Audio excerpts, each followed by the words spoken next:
First Lady Grace Mugabe is in Zimbabwe right now. The reports that she's out of this country are incorrect. Did she accelerate the events? She did. Contributed a lot.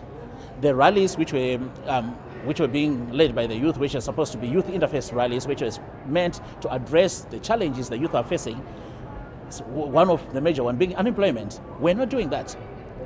The First Lady was addressing her own political problems, and hence the presidents also appended political problems, not of the youth.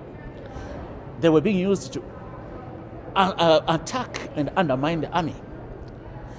You cannot undermine a commander of the defense forces and you expect the people that are under his command to respect him. Something eventually had to give. There were challenges which were being laid to the army to say, come and shoot me.